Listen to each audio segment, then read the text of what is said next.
સુવિધા હોય, પણ આ સુવિધાઓ એ લોકો આપણને સારી રીતે પૂરી પાડી શક્યા નથી.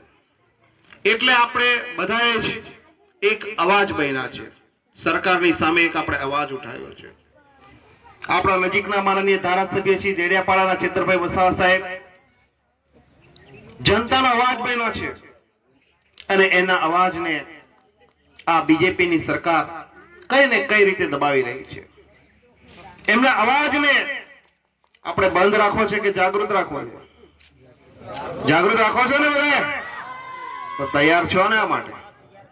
તો આવનારી તાલુકા પંચાયતની ચૂંટણી આવી રહેલી છે, જિલ્લા પંચાયતની પણ ચૂંટણી આવી રહેલી છે. તો વિસાવદરનું ઇલેક્શન આપણે ધ્યાનમાં રાખજો કે ભારતીય જનતા પાર્ટીની જે શાસન હતું, એની જે વહીવટી તંત્ર હતું, એના નેતાઓ હતા, એના મિનિસ્ટર હતા, એ બધા જ આમ આદમી પાર્ટીના ઉમેદવાર માનનીય શ્રી ગોપાલભાઈ ઇટાલિયાજીને હરાવવા માટે અથાગ પ્રયત્નો કરેલા. તમામ શક્તિ અમે લગાડી, પરંતુ વિસાવદરની જનતાએ એમને જાકારો આપ્યો કે નહીં આપ્યો? અને કોને પસંદ કર્યા? ગોપાલ ઇટાલિયાને.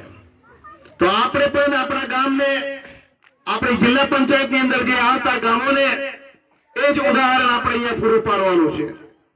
એ લોકો કોઈ પણ તાકાત અજમાવે, પણ એના પ્રલોભનમાં ભાઈઓ તમે આવતા નહીં આવો ને. બધા ખાતરી છે ને? બધાને પાકી દે કેટલાને પાકી નથી. આ તો જો કરો છે, પકડાઈ ગયા. એટલે આવું છે ભાઈ, બરાબર? એટલે આપણે એ લોકોના પ્રલોભનમાં આપણે આવવાનું નથી. આપણે એમની સિસ્ટમ સામે અવાજ ઉઠાવ્યો છે. એ લોકો આપણને સુવિધા નથી આપી, સારી શિક્ષણ નથી આપ્યું, વીજળીનું જે સસ્તી મળી એ પણ નથી આપી, એટલે આપણે એમને અવાજ બન્યા છે.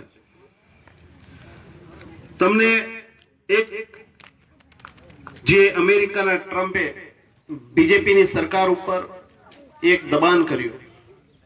એ લોકોએ જે પહેલા કરવેરો 11% હતો, એ 11% કરવેરો જે હતો એ નાબૂદ કરી નાખ્યો, જેથી કરીને કપાસનો ભાવ જે અમેરિકાથી ભારત દેશની અંદર આવે છે, તો એ કપાસ સસ્તો થઈ જશે ભાઈ.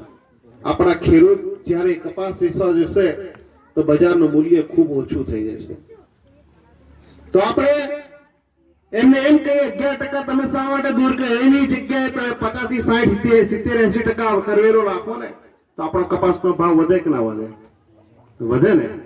તો આપણે એવું કામ એમને કરવાનું છે.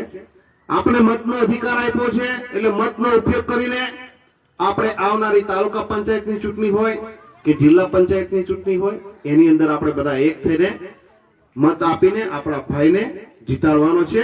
આપણા તાલુકા પંચાયત અને જિલ્લા પંચાયતના વહીવટી તંત્રમાં આપણે બેસાડો છે. વધુ નહીં કહેતા. જય હિન્દ, જય ભારત, વંદે માતરમ.